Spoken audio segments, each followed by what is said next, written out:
Bismillahirrahmanirrahim. Assalamualaikum warahmatullahi wabarakatuh. Waalaikumsalam warahmatullahi wabarakatuh. Nah, guys, alhamdulillah kita bertemu lagi dengan siapa kita? Yung anjing. Assalamualaikum warahmatullahi wabarakatuh. Waalaikumsalam warahmatullahi wabarakatuh. Apa kabar teman-teman sahabat Yung Aji? Nah,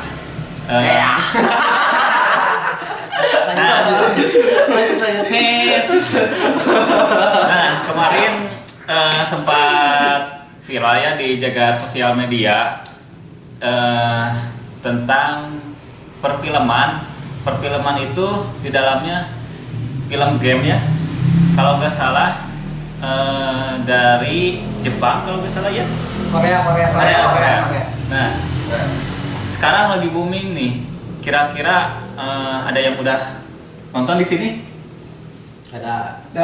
Cung yang udah? Jujur saya mah belum ya. Saya belum. Belum. Nah, teman-teman, untuk lebih tahunya punya Netflix Premium. Sombong sekali. Numpang sejuta Pak. baik, berhubung saya juga belum tahu ya, nanti kita lihat cuplikannya sebagai berikut. Cikidot. Wah, cikidot. Nah, teman-teman, sekarang kita akan lihat trailernya ya. Film yang berjudul Squid Game, bukan Squidward ya, Squid Game. Baik teman-teman, bisa dilihat.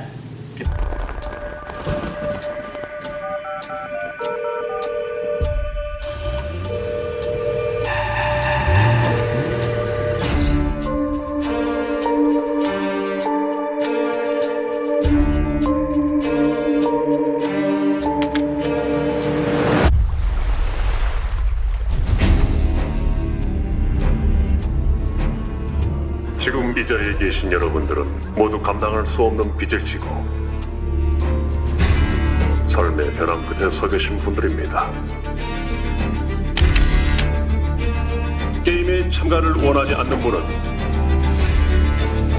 지금 말씀해 주시길 바랍니다.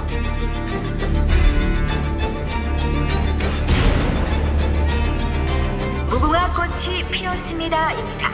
그 옛날에 어릴 때 하던 거 말이야?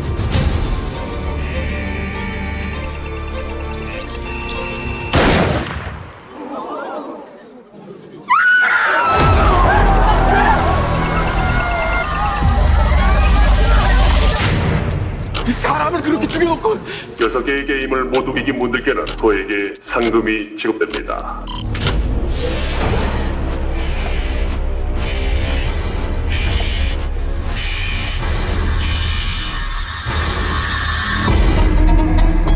눈 바짝 뜨고 계세요. 제일 센 중에부터 크게 살 길이 애들 게임 규칙 단순해. 내가 무조건 이기게 해줄 테니까. 무슨 수로? 무슨 수를 써서든. 이러면 안 되는 거잖아! 우리끼리 이렇게 죽이면 안 되는 거잖아! 게임을 거부하는 참가자는 탈락으로 처리된다.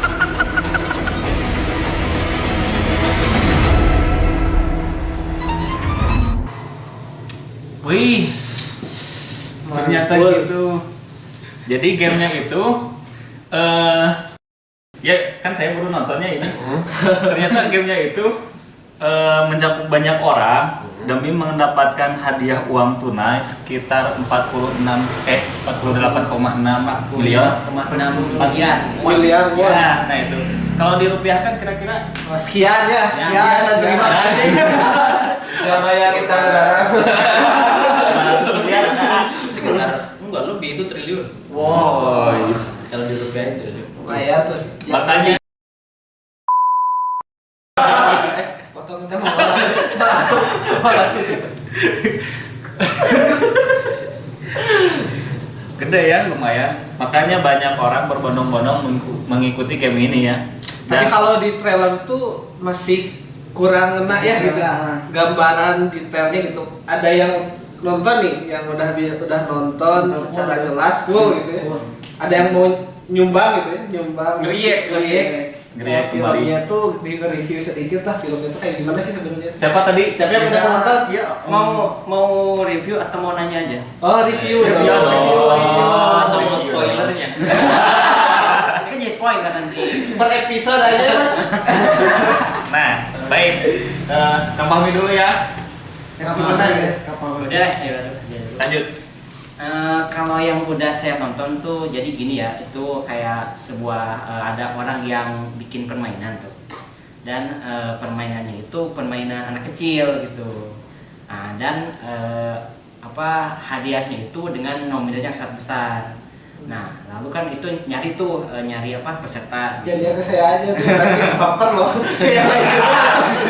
Itu kan jadi menjadi peserta ya, dan pesertanya itu mereka itu orang-orang yang bermasalah dengan finansial gitu. Jadi ada yang punya. Jangan lihat saya kalau finansial.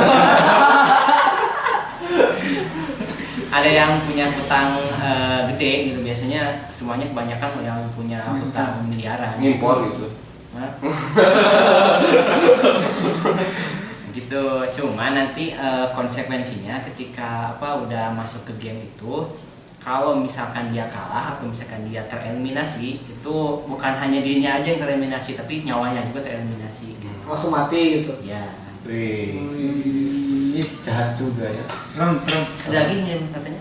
Oh, ada ini nih. dari ini satu yang nonton lagi. Ini guys. Tapi sudah nonton lagi. Bahkan Ya, sebetulnya Squid Game ini kalau misalnya ini pendapat dari sutradaranya. Jadi memang ini orang yang bersangkutan ini ingin membuat sebuah film, yang mana film ini dilandasi oleh bagaimana cerminan masyarakat yang dia itu terpuruk gitu. Jadi kalau misalnya di dunia realitasnya, di dunia nyata sekarang itu di Korea bahkan mungkin dunia, ada beberapa manusia-manusia atau oknum-oknum yang memang dia merasa terpuruk dari segi finansial seperti tadi yang Fahmi sampaikan. Kemudian ada juga yang sifatnya tidak hanya dari finansial, dia udah gak punya tujuan hidup gitu. Dia resah, sedih, marah gitu. Pokoknya nanti akan ada scene di mana ada kayak petugas-petugas itu ya, yang kalau tadi di thriller itu ada yang pakai hoodie, Kayak tombol game ya, Iya. kayak tombol game, dan ternyata kotak segitiga dan bulat itu ada filosofinya. Iya, itu ada filosofinya. Itu kalau kata sutradaranya itu diambil dari filosofi semut. Jadi ternyata semut itu ada kelasnya, ada kastanya. Jadi beda. Jadi ada kelasnya di dalam semut itu. Jadi ada, kalau semut itu ada orang yang ada semut yang ngangkat-ngangkat makanan, pekerja. Iya. Kemudian ada juga yang berjaga-jaga. Yang mana simbol-simbolnya? Kayak, nah itu sesuai, nanti akan dijelasin simbolnya tuh. Jadi kalau yang pekerja-pekerja itu yang simbolnya tuh bulat. Jadi yang bulat itu dia pekerja, tukang ngangkut-ngangkut. Jadi kalau tadi di thrillernya itu ada orang yang mati, petinya diangkut, itu pasti sama orang yang simbolnya bulat. Karena itu identik kalau di dinasti semut itu, yaitu orang yang pekerja, semut yang pekerja itu seperti itu. Kemudian ada yang memegang senjata, dia yang bertugas untuk menembaki orang yang tadi gagal dalam menempuh game di level-levelnya itu. Kemudian ada yang kasta tertinggi, yaitu yang kotak. Nah itu filosofi kan? konspirasi. Gak ada egg. Itu ada semua. Nah ini egg gak ada, nggak tahu tuh kenapa nggak dimasukin. Jadi Nah. cuma ada itu bulat, segitiga sama kotak. kotak, Jadi ya. kasta tertinggi kotak. Nah itu. Jadi memang ada filosofinya kenapa petugas-petugas itu pakai simbol-simbol tadi. Kemudian selain kondisi yang terpuruk dan kondisi yang sangat mengkhawatirkan gitu, itu juga ada beberapa lesson atau pelajaran yang bisa kita ambil dari film ini gitu. Nah film ini memang mencerminkan kepada kita, ingin memberikan pesan kepada kita bahwasanya bagaimanapun kondisi kita, mau kita itu dalam fase terpuruk atau fase kesusahan, maka apa yang kita korbankan, maka itulah apa yang akan kita dapat. Dalam arti seperti ini, kalau misalnya kita dalam posisi tertekan, kemudian ada yang memberikan solusi dan solusinya itu berupa materi, nah bisa jadi itu adalah apa ya, seperti solusi yang bisa kita dapat gitu, dari semua permasalahan yang kita dapat. Nah cuman kalau kita lihat dari perspektif Islam misalnya di teman-teman komunitas Yung Ngaji Kaji, sebetulnya ada sisi yang bisa kita kaji bersama, yaitu apakah memang seluruh harta, jiwa dan lain sebagainya demi materi, atau memang ada sesuatu yang lain yang harus kita korbankan gitu. Jadi hidup itu tidak hanya sebatas materi, tetapi ada sesuatu yang harus kita kejar gitu. Iya, banyak juga ya yang menggantungkan Siapa yang terjerat jalan riba? kehidupan. Ya mungkin salah satu akarnya dari riba mungkin ya. Banyak pinjaman, banyak utang gitu. Jadi Soalnya kejahatan. kalau yang nyambungnya. kalau yang aku tonton tuh itu kan si main karakternya itu dia punya hutang sama rentenir Ya. sekitar 160 juta won. Terus dia tuh kan pernah ikut tuh, terus balik. Nggak, Oh, mereka- pernah ikut main. pernah ikut main satu game, terus Menang gitu? enggak, ya maksudnya dia menang gitu, lulus lah gitu. Oh, dapat uang. Oh, jadi ini udah pernah ada sebelumnya. Setengah orang-orangnya tuh mati tuh semua. Jadi kan semuanya tuh pada takut gitu, pengen pulang lagi gitu, dan diambil suara gitu, dan mayoritas suaranya itu pengen pada pulang gitu. Pulang lah, tapi setelah pulang dia tuh merasa kayak gimana ya, di dunia nyata tuh ternyata lebih kejam daripada di game ini gitu. Jadi yang masuk gameplay gitu. jadi seolah-olah nothing tulus gitu. Gua hidup di luar pun hutang tetap ada, dan kita nggak bisa bayar hutang itu. Nah, Jadi- lantas pilihannya ya mendingan mati aja gitu. Ya kan kalau lihat di Korea gitu ya, apa yang dianutnya itu kan salah satunya kapitalisme ya. Yang dimana benar-benar terlihat nampak jelas gitu ya, bahwasanya kapitalisme ternyata tidak dapat menyelesaikan urusan umat. Benar kan? Benar. Karena kalau terlihat benar-benar nyata lah gitu ya. Kan kalau sekarang itu salah satu rujukan kapitalisme capaiannya terbesar tuh salah satunya Korea ya. Salah satu yang benar-benar kelihatan banget gitu. Dimana perubahannya itu dari pas dulu kan pernah ya down gitu ya, Korea tuh pernah down, akhirnya kembali lagi gitu, dan menerapkan salah satunya kapitalisme ini gitu, ternyata tidak bisa menyelesaikan gitu ya, hanya untuk orang-orang tertentu, untuk kalangan orang tertentu yang kaya makin kaya gitu ya, dan yang ke bawahnya seperti ini mungkin ya, seperti di film ini yang menjadikan dia tuh pinjam dan sebagainya, dan tidak dapat dipungkiri juga ternyata si orang itu dapat menggadaikan apa yang dia miliki, termasuk nyawanya hanya untuk uang gitu. Ya. Seperti itu mungkin gambaran mungkin ya. Lebih hina dari hewan ternak ya. Kan siapa yang Oh gitu. Jadi kapitalisme itu intinya ekonomi ya, lebih ke ekonomi. Jadi gimana menurut pakar ekonomi? Masih ekonomi ya. Aduh, muda, ekonomi muda kita? muda dan berbahaya. Jadi pinjol kemarin lancar. Oh ini apa nih?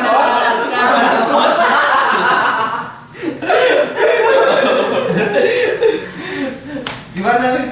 Jadi ya kalau kita lihat dari sisi film tersebut kan ada beberapa faktor ya. Yang pertama faktor ekonomi sudah jelas gitu ya, karena kebanyakan orang yang ikut, hampir mayoritasnya semuanya ya, orang yang ikut game itu merupakan orang-orang yang terlilit hutang. Terus yang kedua mungkin karena faktor psikologis juga. Kenapa? Karena manusia ketika dia sudah berhubungan dengan perut gitu ya, maka dia akan melakukan apapun itu, bahkan dia sampai mau gimana gitu ya, rusuh dan sebagainya gitu. Apalagi dalam salah satu scene tersebut ada seorang bapak gitu ya. Ada seorang bapak seorang bapak yang ingin hutang lunas, terus si anaknya itu bahagia gitu. Jadi sangat luar biasa gitu, kita bisa lihat dari ekonomi gitu ya. Kita bisa lihat dari psikologi juga gitu.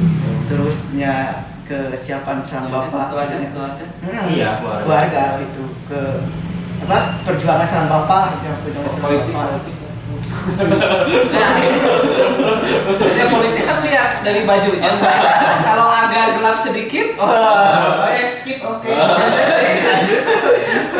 Ya itu gitu, jadi juga kita lihat strata ekonominya, contohnya kan seperti tadi kata Ahilman disebutkan yang kotak apa, yang apa yang Segitiga. bulat apa Itu ada teorinya nggak apa menurut kalian? nggak tahu. Ini pertanyaan nggak ada X-nya ya. Itu ada segitiga, terus ada bulat. Konspirasi. Itu ada segitiga, ada bulat sama kotak. Ya, maksudnya apa itu? Yang segitiga dikotakin. Yang kotak segitigain. Semua berawal dari bulan. Dipipih jadi kotak, dipotong satu jadi segitiga. Kalau ketiganya hancur jadi X. Oh. Itu segitiga terbelah ya. Dajok. Terus apa lagi ya? Menurut pakar ekonom kan ada kita ngebahas tadi salah satunya kapitalisme. Mungkin bilang di kapitalisme. Kalau di kapitalisme yang dipelajari itu di kampus gitu, apakah semenawan yang dilihat dari realita di film itu nggak?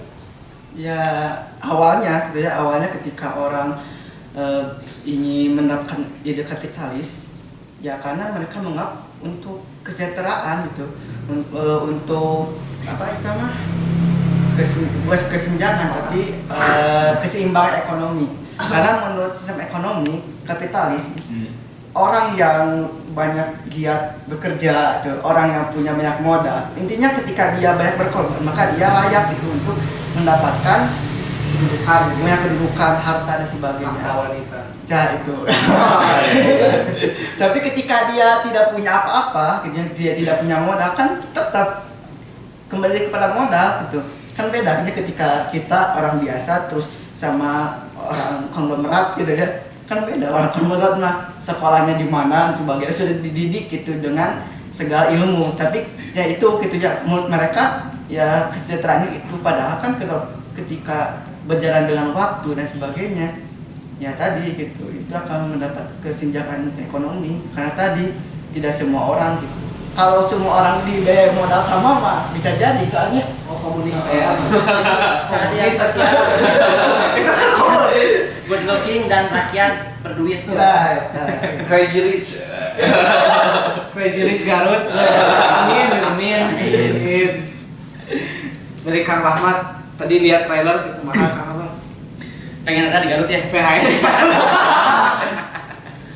Ya jadi menurut saya mah emang kebanyakan si orang-orang tersebut kan saya belum melihat full videonya, full filmnya.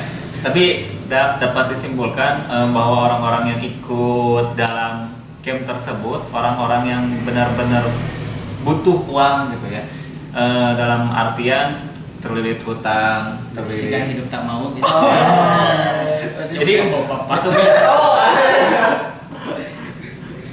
pertama butuh finansial, yang kedua ya tidak ikut game juga akan mati dan ikut game juga akan mati. Mereka bisa berpikiran begitu. Jadi ya udah jadi Ya, ikut game mati. Jadi menurut dia mungkin tidak ada peran negara di situ ya. peran negara di mana gitu, tidak mau merangkul peran negara. Tapi itu ada yang nonton di film itu gitu, ada yang nonton. Kayak di Hunger Games gitu kan ada yang nonton. Jadi yang nontonnya itu orang-orang ya yang di wilayahnya. Oh, VIP kayak ke Kayak DPR itu ya ada tiketnya gitu ya. Jadi game tersebut ya. Sebetulnya di ini mungkin sedikit spoiler ya. Oh, spoiler. Jadi ternyata Aku cinta spoiler. salah satu orang yang memang terlibat dalam game itu ternyata dia salah satu founder game tersebut. Oh. Dan nanti akan terungkap di akhir scene-nya. Oh, ikut main. Episode terakhir. dikira Kayak di suhu ternyata di suhu. exam ya. Betul. Dikira cukup padahal dia suhu gitu. Iya yang di exam ini, the exam gitu. Oh jadi ikut gitu dalam game tersebut Ada. Oh, ada. Dan ternyata itu orang behind seluruh game yang ada itu. Ternyata dia gabut. Orang kaya gabut kan gitu. Orang kaya gabut butuh teman game, hanya bikin game terus ngajak orang lain biar gak gabut. Oh, itu gabut bikin game. Udah tua Ada di ya. Thailand. Antum gabut di akhir scene tuh ada adegan yang seperti ini. Jadi si orang yang mungkin nanti teman-teman bisa lihat, si orang yang katakanlah dia itu founder di game tersebut, dia membuat satu sampel gitu ketika dia sedang sakit, memang dia sakit posisinya, kemudian udah tua. Nanti lihat aja ketika di episode awal siapa yang paling tua. Ini mungkin udah nggak seru lagi ya kalau udah dikasih tahu. Cuman ini gimana lagi untuk spoiler. Nah nanti dia akan membuat taruhan kecil-kecilan dengan si Ji-hoon. Nah Ji-hoon ini adalah pemain utama di film Squid Game ini. Ketika dia di suatu gedung yang tinggi, dia ngomong katanya, kamu lihat ada seorang yang tunawisma sedang duduk di samping jalan dan dia sedang kedinginan. Saya berani taruhan kira-kira sampai pukul 12 malam, sambil ada jam ketika itu, kira-kira orang tersebut nih, orang tunawisma ini ada yang menolong atau enggak. Nah si orang yang sedang sakit itu, yang nanti dia itu sebetulnya founder dari game ini, dia bertaruh pasti orang ini gak ada yang bantu. Sementara si Ji-hoon yang menjadi pemeran utama dan memenangi games ini, dia bertaruh pasti ada yang bantu. Jadi yang orang yang kakek ini bilang tidak ada yang bantu, si Ji-hoon bilang ada yang bantu. Dan seiring berjalannya waktu, ternyata datang orang yang membantu, polisi gitu, yang membantu orang tunawisma ini. Nah dari sana si Ji-hoon kan taruhan, kalau misalnya ada yang bantu, kata dia, coba jelaskan apa maksud kamu bikin game ini gitu. Dan si kakek itu menjelaskan bahwasanya ternyata kesenangan itu, kebahagiaan itu tidak bisa dibeli oleh materi. Sekaya apapun orang dan semiskin apapun orang, dia tidak bisa membeli kebahagiaan. Itu salah satu lesson yang bisa kita ambil. Karena kenapa? Dia bilang gini, semua orang kaya, kolega dia mengumpulkan duit untuk apa? Untuk bikin game ini. Karena apa? Dia nggak tahu tujuan hidup untuk apa. Dia nggak tahu duit sebanyak ini mau dibikin apa nih. Akhirnya iseng-iseng berhadiah, kumpulin seluruh investor, orang-orang kaya yang VIP yang nanti nonton tadi, itu dikumpulin duitnya, dibikin game ini. Dibikin kayak ada pulau, kemudian ada studio dan lain sebagainya, properti sedemikian rupa yang sangat banyaknya. Itu dari orang kaya. Nah kenapa orang kaya bikin seperti itu? Karena dia nggak tahu tujuan hidup untuk apa, dan dia nggak tahu kebahagiaan itu tidak bisa dibeli oleh harta. Akhirnya apa? Dia membuat game, dan kenapa gamenya itu seolah-olah game anak-anak kan? Ada kelereng, kemudian ada main kayak lampu merah, lampu hijau, ketika ada yang ngelihat masih ada yang gerak, nanti ditembak kemudian mati. Kenapa game-gamenya itu game anak-anak? Karena si founder ini bilang, semasa hidup saya sampai sekarang saya meninggal, saya merasa kehidupan saya yang bahagia itu ada di fase-fase anak-anak. Ketika saya bisa main sesuka-suka saya, sebebas-bebasnya, saya bisa main apalah, main kelereng lah, main apa. Makanya dia ingin flashback, dia ingin kembali merasakan bagaimana tuh bahagian tersebut. Akhirnya dia membuat game anak-anak ini gitu. Meskipun di balik itu ada maut yang menghantui mereka gitu. Banyak korban. Iya. Tuhan juga. Dan itu ternyata berulang-ulang, tiap tahunnya ada ya. Dan jadi tiap tahun itu ada pemenangnya. Tidak ada yang tahu itu warga. Nah sebetulnya secara apa ya, kayak tadi kan udah dijelasin tuh, si Ji-hoon itu, si pemeran utamanya itu, dia pernah keluar dari game itu karena mayoritas pengikut itu ingin keluar. Cuman setelah dia keluar, kemudian dia report ya ke polisi bahwasanya dia terlibat di game yang sangat kompleks, kemudian ada nyawa yang ditaruhkan dan lain sebagainya. Kemudian si polisi nanya, lantas kenapa Anda bisa di sini? Ya karena saya keluar dari game itu. Berarti tidak dipaksa dong? Iya. Berarti nggak ada unsur pidana. Kamu ikut atas paksaan atau keinginan sendiri? Aturan keinginan apa sendiri. itu ya? Aturan buatan manusia. Iya. Biasa. Jadi nyawa itu hal yang sepele gitu. Dan ini teman-teman juga perlu ketahui, kalau misalnya teman-teman notice itu sebetulnya dalam Al-Quran ada terkait Squid Game ini. Di dalam Quran surat Al-An'am itu Allah berfirman, A'udzubillahi minasyaitonirrajim, wa ma hayatud dunya illa la'ibun wa lahun. Sesungguhnya kehidupan di dunia itu hanya la'ibun wa lahun, hanya game. Yang itu 14 abad yang iya. Oh iya baru sadar. Indonesia. Al-An'am. Nah, itu Al-An'am 32. Al-An'am 32. Wa ma hayatud dunya illa la'ibun wa lahum. Jadi sesungguhnya kehidupan dunia itu hanya game, la'ibun lahum hanya game dan senda gurau. Hanya permainan dan senda gurau.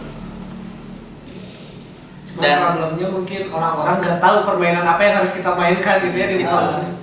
Makanya Allah anugerahkan kepada kita petunjuk, pedoman, guidance bagi kita supaya kita tahu tujuan hidup kita untuk apa. Karena kalau kita terperangkap di la'ibun walahun tadi, di game yang tadi, maka kita akan mati sia-sia. Makanya nanti di game itu akan ada pengkhianatan antar teman, pengkhianatan antar istri, pengkhianat. Iya, ada suami istri yang ikut. Kemudian ada salah satu game yang membuat mereka saling bermusuhan dan taruhannya nyawa. Itu masih di dunia, Ini masih di dunia.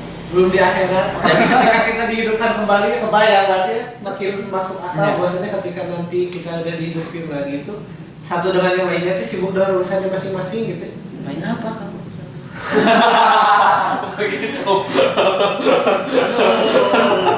Dan ada satu ayat lagi yang ini sangat erat kaitannya dengan film ini. Ini di dalam surat Al-Ankabut. Di dalam surat Al-Ankabut Allah berfirman, apakah kalian dibiarkan saja ketika kalian berkata kami telah berilmu? Wahum la yuftanun, dalam Al-Quran disebutkan setelah ayat itu.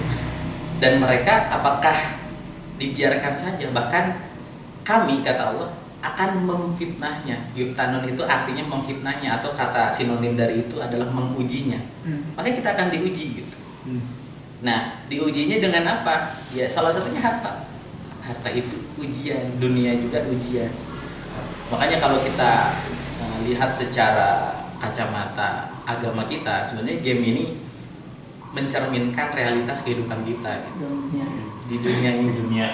Jadi dunia ini memang game, dan dunia ini memang banyak perhiasannya. Zuyina linnasi hubbu syahwat minan nisa wal banin wal qanatir minad dhahab wal fiddah kan.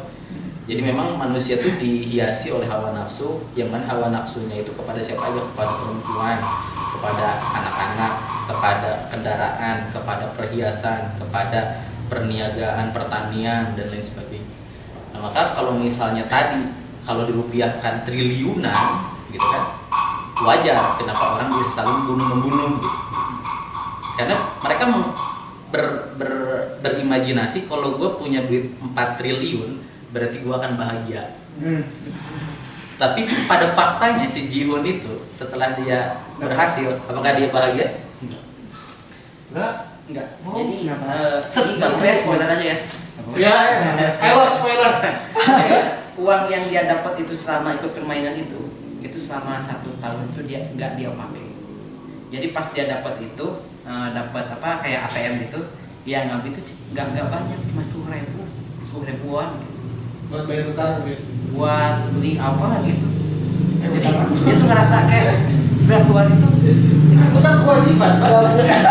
Jadi bingung mas. Iya, gitu. Jadi dia tuh ngerasa ini tuh kayak apa?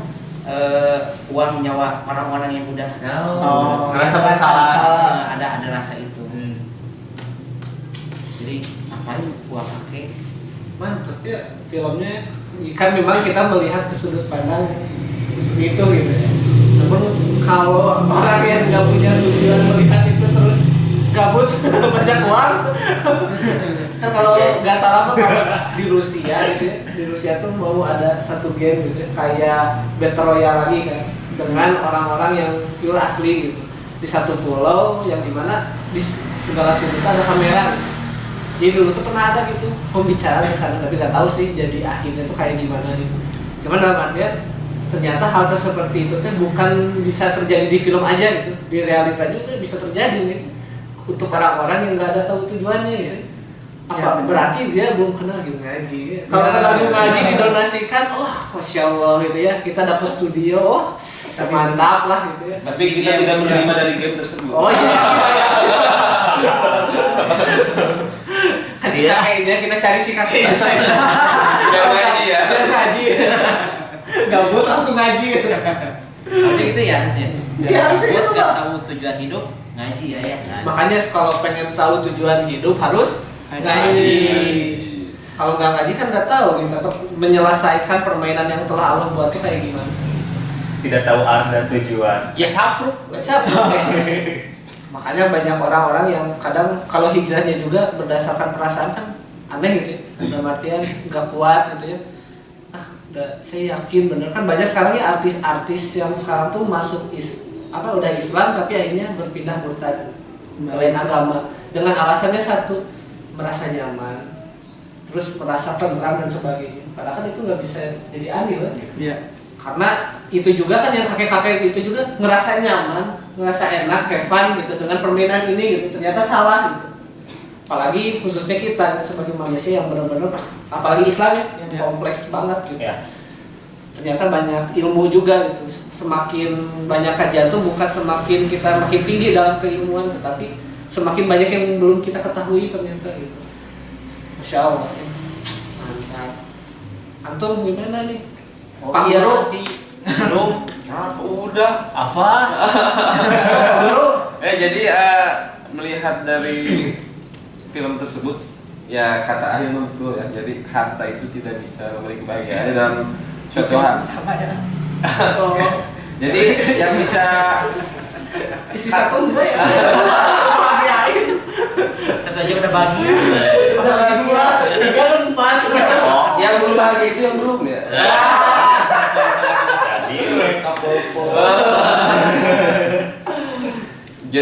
Jadi lupa ya. Jadi kapan? Jadi gini. S2 dulu ya. Kuliah. Jadi benernya kata Kang Lutfi bahwa film tadinya berhubungan dengannya bisa dikaitkan dengan kehidupan. Emang bener ya, karena di film tersebut kan ada yang menunjukkan nomor HP ya kalau nggak salah, nomor HP terus nomor rekening, ternyata kelalaian produsernya gitu. Bahkan nomor HP itu nomor HP aktif. Ya, itu benar. Jadi nomor HP yang apa yang udah aktif ya. itu. Ini bukan spoiler lagi ya, ini udah ceritain semuanya. Jadi nomor aktif, jadi banyak anak muda yang Ingin datang. ingin daftar ingin ikutan. Kan ini menunjukkan Lewat apa gitu?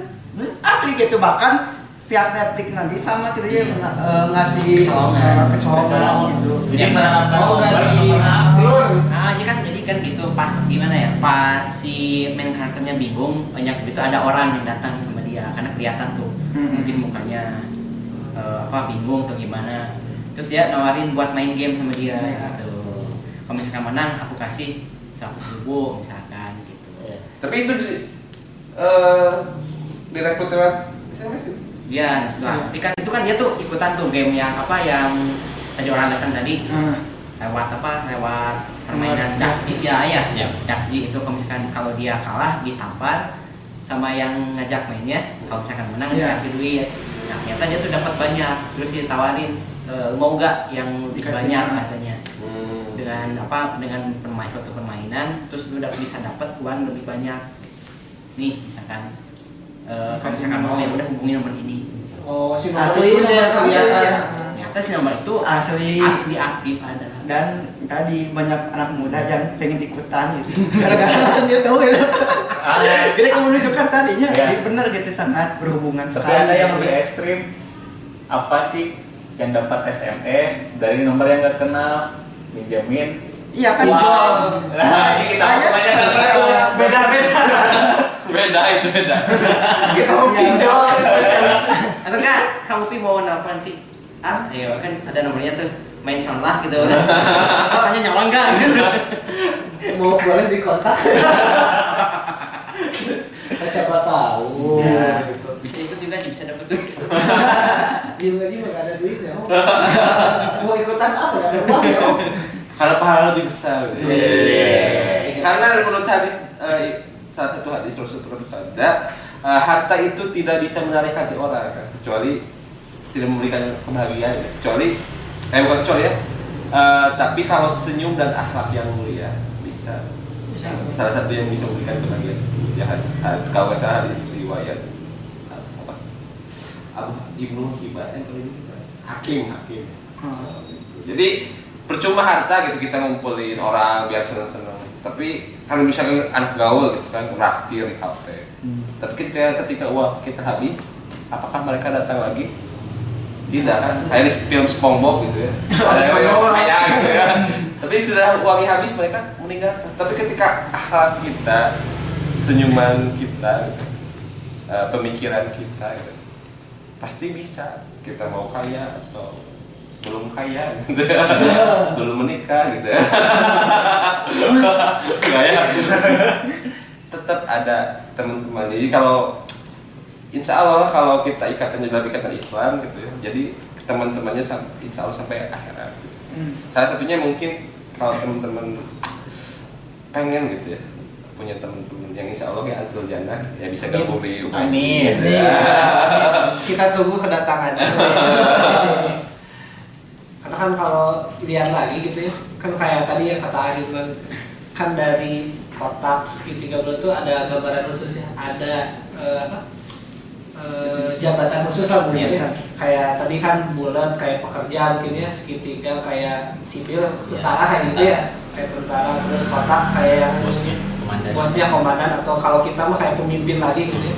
Bisa kalau merujuk lagi gitu ya ke filmnya gitu, berarti si pemimpin itu hanya bisa melihat rakyatnya seperti itu gitu.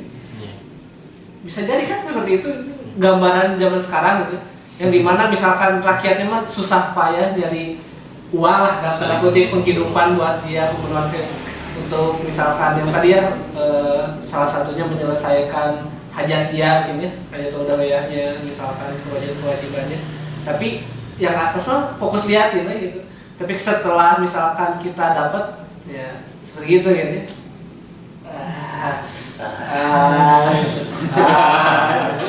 Padahal kan dari manfaat mungkin dari viewernya mungkinnya kan pasti kan dilihatin ya gitu. Dan tadi kan dilihatin banyak orang pasti bayar loh, mungkin nggak bayar mungkin ya. Lihat misalkan game kayak gitu. Tapi di sisi lain si orang-orang yang bertaruh di sana tuh sama orang-orang yang ngawas gitu ya dibiarin gitu. Ya kayak sekarang gitu. Kan sekarang kayak gitu ya. Di sisi lain Di seluruh dunia hampir. Hampir di seluruh dunia. Hampir semuanya gitu ya. Tidak hampir semuanya sih. Dia kan kita sendiri tuh susah payah lah intinya tuh di zaman ya COVID kayak gini gitu. Tapi di sisi lain kita juga masih dipinjai pajak mungkin. Benar kan itu skala kecil mungkin ya. Saya boleh. Soalnya kelihatan jelas banget lah gitu. Soalnya gimana ya, nggak diurus sama negara sama sekali gitu. Tapi di sisi lain kita juga harus ada feedback gitu ke negara. Tapi diurusin pada kisah.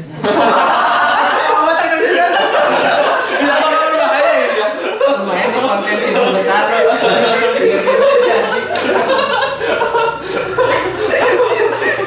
Nah mungkin dari teman-teman mau ada yang disimpulkan lagi nggak? Ini kan lagi penghujung mungkin ya. Udah nggak ada yang mau mendapatkan closing lagi. statement gitu ya. Sebelum closing statement ada yang mau nambahin? Sepertinya ada. Enggak, saya cuma ini aja menantikan. Spoiler aja. Enggak spoiler ini semua cerita. Iya wes. Di akhir. Ujung-ujungnya Ahilman lagi. Ada satu hal yang harus dinotis terakhir. Jadi sebetulnya kita memandang kekayaan bukannya tidak boleh jadi orang kaya. Jadi ada orang kaya dan ada orang miskin, itu sunatullah dalam sebuah state, sebuah negara, sebuah kehidupan itu sudah menjadi kausalitas, ada kaya dan miskin. Nah, yang harus kita pahami adalah kekayaan itu untuk apa? Apakah dia bisa infakkan seluruh kekayaannya untuk perjuangan dalam Islam, untuk agama Allah atau tidak gitu. Karena kalau kita melihat dari sirah nabawiyah juga banyak sahabat Nabi yang kaya raya gitu ya. Kita tahu bagaimana ketokohan Abdurrahman bin Auf. Abdurrahman bin Auf itu ada beberapa sahabat yang mengatakan beliau itu ketika melihat batu, maka ketika batu itu diambil, maka di balik batu itu seluruh emas. Sebuah analisisnya hebat. Ya, sebuah hiperbola lah, atau misalnya gambaran-gambaran. Dia orang yang tidak bisa miskin dia. Beliau gitu ya. Karena memang secara mungkin anugerah dari Allah sudah diberikan garis kekayaan. Maka paling banyak, misalnya paling banyak ya. ada risiko memang. Nah, bagaimana supaya hisabnya itu nggak lama gitu ya, si orang kaya itu. Nah, maka si orang kaya harus menafkahkan seluruh hartanya di jalan Allah. Makanya kita lihat sosok sahabat Nabi Abdurrahman bin Auf ketika ada perang Badar, perang Uhud, semua onta, kuda, alat-alat perang yang salah satu pembiayaannya dari siapa? Dari beliau. Sehingga ketika beliau masuk hartanya yang sangat banyak, beliau juga belanjakan seluruhnya untuk Islam. Sehingga ketika nanti dihisab, gak ada kok saya gak punya harta lagi karena seluruhnya udah saya keluarkan untuk Islam. Masya Allah. Beda dengan contoh di era pandemi ini, kalau kita lihat di beberapa media ada info terbaru bahwasanya pejabat kita hartanya naik 70% di masa pandemi. Bayangkan. Mereka apakah salah satu investor Squid Game ini? Sehingga kaya raya, mungkin Squid Game in real life gitu ya, seperti yang tadi dikatakan. Jadi lihat rakyatnya saling bacok, saling bagaimana perebut lahan parkir, bagaimana rebutan dan lain sebagainya. Mereka seperti ya orang-orang VIP melihat tepuk tangan dan lain sebagainya, menelurkan undang-undang omnibus law untuk semakin menghegemoni si miskin gitu daripada si kaya. Suka-suka lagi puasa. Nah, maka contoh misalnya kalau tadi pembahasan era kapitalisme, ketika ada satu orang kaya dan dia pejabat, katakanlah ya salah satu orang, saya tidak mention siapa namanya, itu hartanya itu sampai menyentuh angka 3 triliun. Harta salah satu menteri. Cimori. Bayangkan 3 triliun. Seharusnya berarti kan 3 triliun ini kalau tidak dia belanjakan dibikin game. Daya serap ekonomi di tengah-tengah masyarakat kan berarti adanya scarcity, ya, kelangkaan uang di dalam sektor real gitu. Apalagi sekarang banyak tren di anak muda itu trading kan, jadi main di sesuatu yang sektor non real, ya, pasar sekunder ataupun pasar derivatif. Ini kan akan berakibat kepada inflasi, akan berakibat kepada kelangkaan gitu yang terjadi. Karena apa?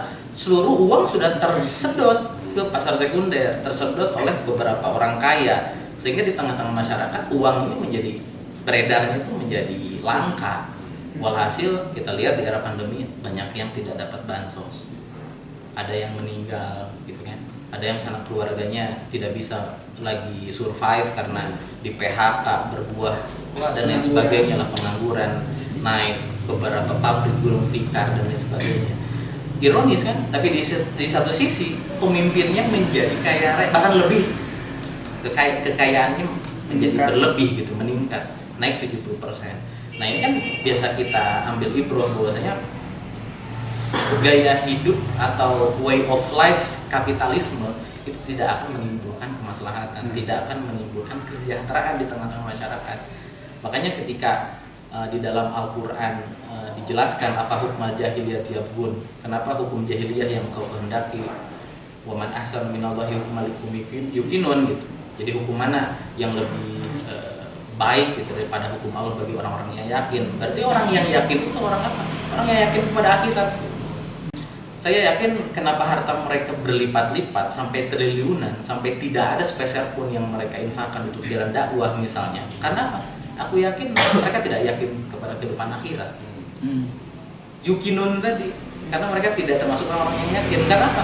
Kalau mereka termasuk orang-orang yang yakin kepada kehidupan akhirat kelak, maka seluruh hartanya pasti akan diinfakkan semuanya di jalan Allah.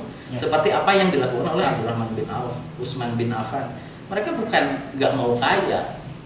Bahkan Rasulullah Muhammad SAW sekalipun beliau kalau mau kaya raya bisa sekali kaya raya, tapi beliau infakkan seluruh hartanya kepada orang-orang fakir, orang miskin. Karena kenapa? Karena yakin akhirat itu ada gitu. Yakin nanti itu dihisab, daripada hisaban saya lama yang tadi Kang Teddy sampaikan. Mendingan ya udah seluruh harta saya keluarkan. Insya Allah nanti diinfakkan di media kan. Ya. Ikut dulu permainan. Squid Game in real life. Mewakafkan jiwa untuk Islam. Jika kembali kepada akidahnya intinya. Maaf dipotong dengan cara seperti itu ya. Oke, lanjut. Maaf. Udah. Jadi solusinya apa ini? Ya tadi. Kembali ke Yang ngaji. Oh ngaji. Intinya ngaji. semuanya kembalinya harus ngaji. Ngaji dalam arti bukan sembarang ngaji, tapi ngaji untuk kita mengetahui tujuan hidup kita untuk apa, dari mana kita berasal, akan kemana kita setelah hidup ini, dan Untuk apa? Karena itu yang akan menjawab seluruh simpul besar ya. Itu ya silakan kesimpulan dari Kang Yandi. Ada? Gak ada. Untuk follow share media. Kalau dari saya sih gini, kehidupan itu kan seperti permainan. Jadi bagaimana kita memainkan ya? Ada main-main dalam hidup kan? Jadi bagaimana kita ikut dalam permainan kehidupan ini, ya tinggal pilih aja, gitu, tinggal pilih yang berpahala atau pilih yang tidak berpahala atau berpotensi dosa. Karena kan sudah jelas ya ayat, nanti akan ada kehidupan setelah kehidupan sekarang. Ya mungkin kalau dari saya itu pentingnya untuk mempelajari agama lagi gitu ya. Karena mungkin banyak orang yang hanya agama itu hanya sebatas sholat, zakat, naik haji, ya, kayak gitu deh gitu. Yang akhirnya nggak tahu ini tuh tujuannya tuh yang realnya tuh kemana gitu. Karena kan banyak orang yang dan tanda kutip ya, dia tuh misalkan Islam tapi kalau ahwat nggak dikerudung ya, padahal misalkan mungkin ya, orang tuanya misalkan salah satu orang terpandang di sana gitu ya, di segi agamanya gitu, tapi tidak mewajibkan ke anaknya untuk berkerudung, kan banyak kayak gitu ya. Bahkan di salah satu ini gitu ya, di salah satu masjid gitu ya, pernah ngebahas bahwasanya pacaran tuh gak apa-apa sampai segitunya gitu ya. Benar-benar urgensitasnya kita harus mempelajari agama gitu ya. Apalagi kan sekarang terlalu banyak paham gitu ya, apalagi lihat di IG di mana gitu ya, informasi itu begitu deras gitu ya. Ya kita harus bisa milih-milih informasi mana yang cocok untuk kita gitu ya. Apalagi yang benar gitu ya. Cocok dan benar untuk bisa menopang kita di permainan yang lalu tadi. Jangan sampai terjerembab dalam permainan yang Salah. Saya, oke. Saya terakhir nanti. Oh oke. Jadi mungkin kenapa ya? Bukan kenapa. Jadi emang solusinya kembali kepada Islam gitu ya. Lalu kenapa Islam sekarang masih seperti ini ya? Jadi suatu masa di kekhalifahan Umar bin Khattab, di waktu itu ada misi ya, namanya itu Sudah berjalan-jalan. Ada misi pembebasan Mesir gitu ya. Jadi kenapa Islam selama 14 bulan itu tidak bisa membebaskan Mesir dari penjajahan Romawi gitu. Maka Khalifah Umar geram gitu ya, merasa heran gitu kenapa selama 2 tahun tersebut tidak terbebas Mesir itu dari penjajahan kaum Romawi ya. Jadi beliau mengirimkan surat kepada Amr bin As selaku pemimpin pasukan ekspedisi pembebasan tersebut bahwa selama 2 tahun ini saya sudah menunggu bebasnya Mesir. Ini terjadi karena kalian umat muslim hubud dunia, cinta dunia. Maka cinta dunia sama seperti musuh-musuh kalian. Maka kalian tidak bisa berpidatolah kepada kaum muslimin bahwa kalau nggak salah kembali lagi ke setara Islam lagi. Jadi jangan sampai standar hidup kita, lifestyle kita itu sama dengan orang-orang yang memusuhi Islam gitu. Kenapa dimusuhi? Pasti ada sesuatu yang luar biasa di situ. Apakah kita bebas gitu, bebas gitu, mengikuti Islam secara keseluruhan dimanapun kapanpun, dimanapun di seluruh dunia ini? Tidak kan? Pasti ada sesuatu gitu. Jadi setelah itu Amr bin As mengundurkan diri. Bayangkan selaku pemimpin pasukan pembebasan Mesir mengundurkan diri digantikan oleh yang lainnya, dan Allah pun menurunkan kemenangan kepada umat muslim untuk membebaskan Mesir dari penjajahan Romawi. Kan jadi tanda tanya onnya cina kuluha Islam kembali ke Islam, tapi masih begini pasti ada yang salah. Standarnya apa? Apakah benar-benar Islam secara keseluruhan atau bukan?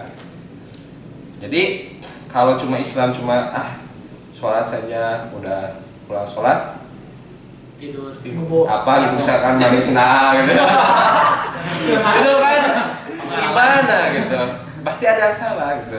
Jadi kenapa kita harus kepada Islam secara keseluruhan? Karena kita nanti akan menghadapi pengadilan atau perhitungan dari Allah Subhanahu wa taala. Jadi kuncinya pada Islam secara keseluruhan. Jadi pengen tahu itu ya kita pengajian ya. Iya, Nah, alhamdulillah ya tadi sudah dipaparkan kesimpulannya dari Kang Tendi, Ahilman, Ayandi, Kang Fahmi sama Kang Lupi ya. Mungkin dari saya bukan Cukup sekian.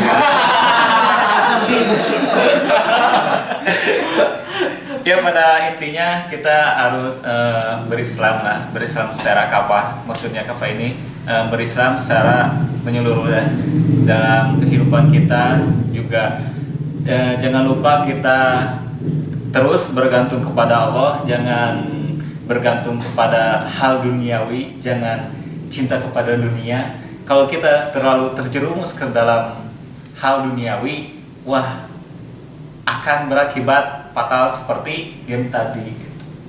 Nah, itulah mestinya kita berislam secara kafah ya, secara menyeluruh. Nah, dan jangan lupa menerapkan hukum secara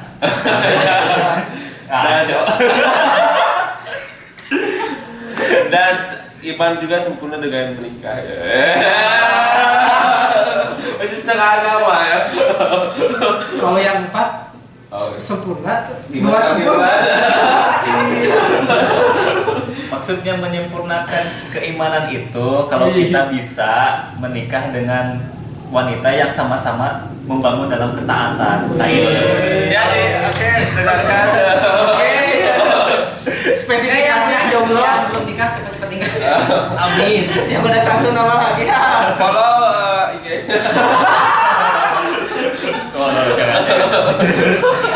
Nah, mungkin segitu saja diskusi untuk hari ini. Oh, disclaimer dulu ya.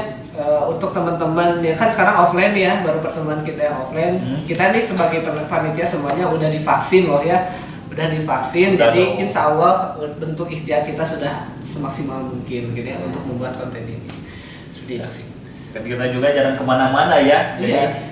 Ya khusus Paling ke pasar, alun-alun, terus tempat makan. Nah, insya Allah aman. Mudah-mudahan Allah melindungi kita ya. Amin. Amin, dan kita semua sehat. Nah, mungkin dari tadi mungkin Sehingga tadi lagi slow. mungkin nanti. Saya puyung-puyung. Aduh. Ya guys, kita cukupkan sekian dari kami. Mohon maaf bila ada kesalahan ya. Kita tutup dengan bacaan hamdalah. Alhamdulillahirabbil alamin. Jangan lupa ngaji, tetap istiqomah. Tetap Mudah-mudahan komen, tetap subscribe, tetap like. Wah, mantap. Dan jangan lupa ikuti kegiatan-kegiatan yang ngaji yang akan datang. siap. Insya Allah kita ketemu di kajian offline. Oh iya ya. Ya dong, insya Allah ya. Masa offline mulu, online mulu. Juga imun dan iman. Allah. Baik, kita